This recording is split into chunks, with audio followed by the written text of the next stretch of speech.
in ka isa in namiji ne kai tsaya za ka yi mu buga a wannan sararin amma ni za ka yi wani barazana ai ni ranar mutuwa ta nake jira baka san ni bane ai kai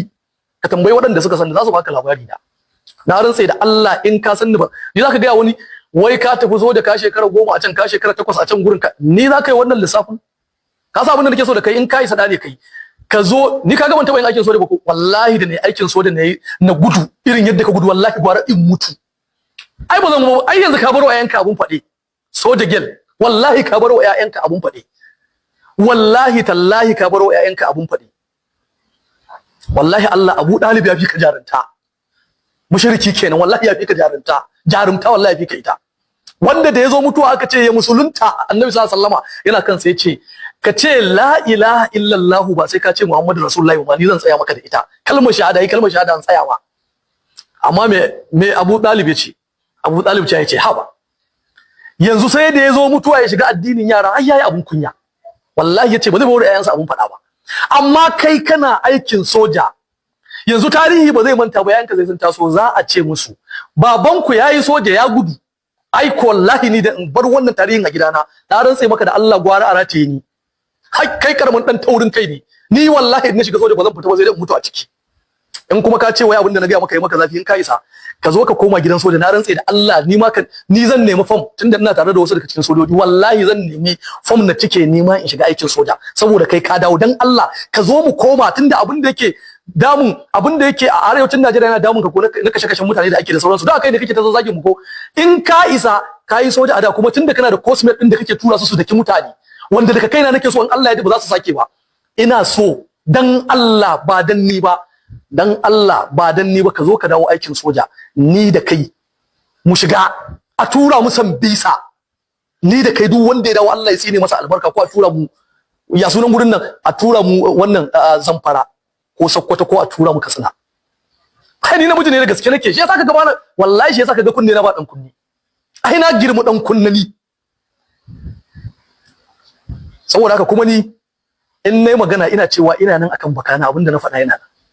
yanzu abinda nake so da kai in kana da yadda zaka yi kabar da ni abinda nake jiran ka kenan kuma dama ka faɗa ka ce zaka tura mu mutane ko wannan yana da record ne zaka tura mu mutane ko record ne kowa ya ji san da ka faɗa ina jiran su I'm waiting for them sannan abinda ma yasa nake so in yi magana akan ka Soja girl magana da kai akan Bilal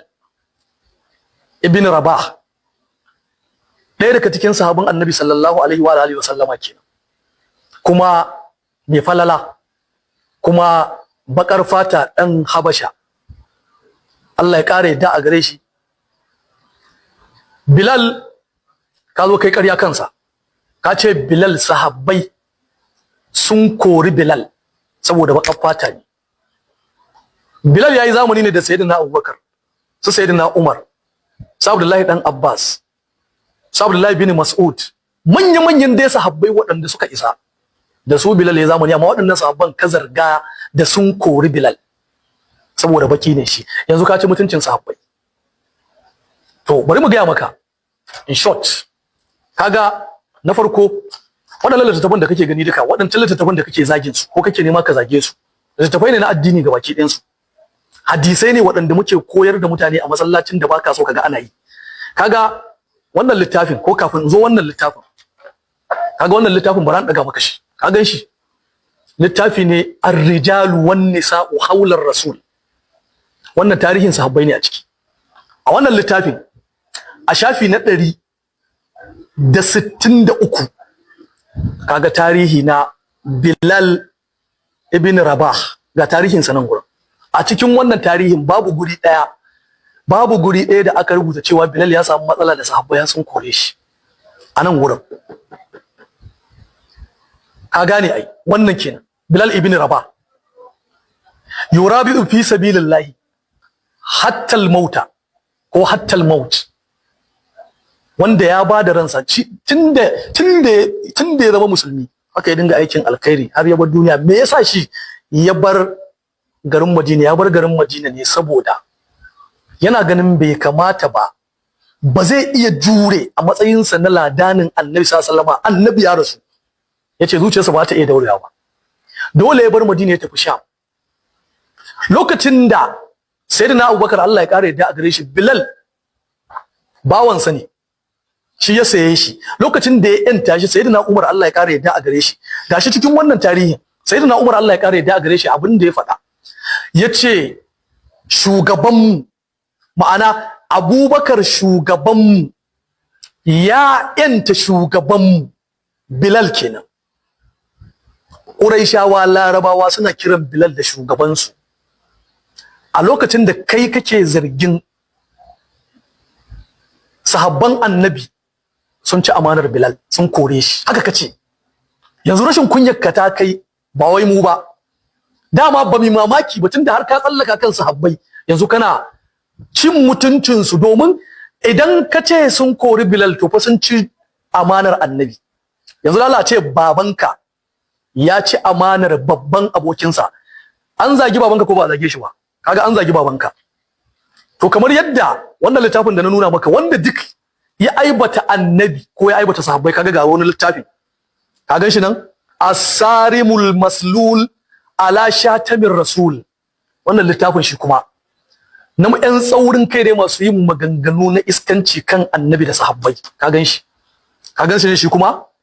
a shafi na 69 gashi na daga, shi kuma akai magana kan marasa mutunci da suke taba janibin annabi da sahabbai. A wannan shafi na 69 din malaka cewa al-hadith ar-rabi marawa an Ali ibn Abi Talib radiyallahu anhu qala qala rasulullahi sallallahu alaihi wa alihi wa sallama man sabba nabiyyan qutila.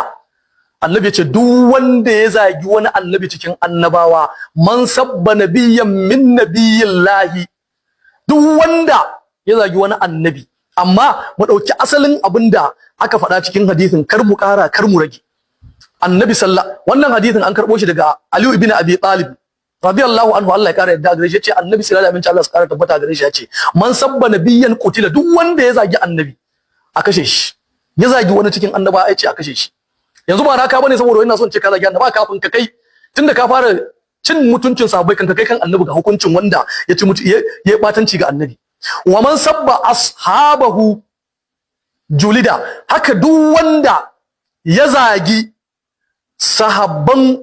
wani annabi ko sahabban annabi julida, a masa bulala, a zane shi. Ka gane ai. A wata ruwayar daban, man sabba nabiyyan faqatuluhu wa man sabba ashabi fajliduhu, duka waɗannan annabi sallallahu alaihi wasallam ya faɗa. Wanda ya zagi wani annabi a kashe shi, wanda ya zagi ya ci mutuncin wani cikin sahabbai a masa bulala.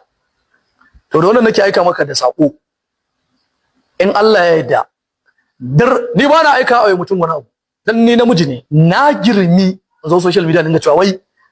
zan kai ka ƙara, na kasa kenan, ashe ba zan iya wa, na fara. Kai yanzu ka gaza, ka kasa, shikenan yanzu ka koma irin ƴan matan amarya, duk wannan cikin bakin da kake ashe ba za ka iya ba. Ni wallahi da na kawo tun za ka iya, na ta waye wakka ta kai, na ta wallahi tallahi ka kama ƙasa da kyau. Rikicin fitowa kai a buga a watan kan aje ko ina bidiyo, ina jin bidiyo biyu ne maka, bidiyo biyu ba dai, shine ka fara cewa zaka tura sojoji su da kyau. Ni wallahi summa tallahi ba a taba ba, kuma in ka fara akai na ba za ka sake maimaitawa ba, da kai da su. Ni ne nan na faɗa maka, kuma ka gwada ka gani. Kuma idan ka fito ka ce ka yadda na fi karfin ka, ni kuma zan kai kaina kotun da kake so a hukunta ni, na rantse maka da Allah. Kurin ka fito ka ce ba za ka iya ba, baka shirya ba ashe, tunda za mu ga kana da dan kunne soja girl. Saboda haka wannan shine hukunci na idan mutum yayi waɗannan abubuwa. Idan mutum ya zagi annabi sallallahu alaihi wa alihi wa sallama, hukuncinsa shine kisa, in ji annabi. In mutum ya zagi sahabbai fa, hukuncinsa shine a zane shi. To ni dan ran da na haɗu da kai, in Allah ya yarda ina tare da mutane na, sai na sa an kwantar mun da kai na maka bulala 40. Wannan ka rike. Dan ran da muka haɗu da kai,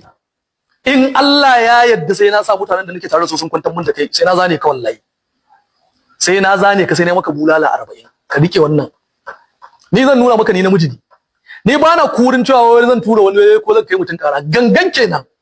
Ai social media gidan maza ne, wanda ya shirya da shi yake yi. Kuma muna nan mu da kai. Wallahi ba wanda ya isa ya zo wannan sararin social media, muna wurin a sararin nan ya taba annabi, ya ci mutuncin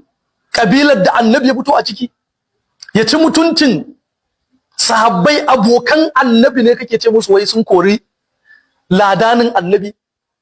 kaburat kalimatan takardu min afwahik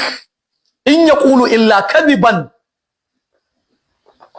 Saboda haka wannan na aika maka wannan kafin na shirya kenan, in na shirya zan zo maka da sauran bayani.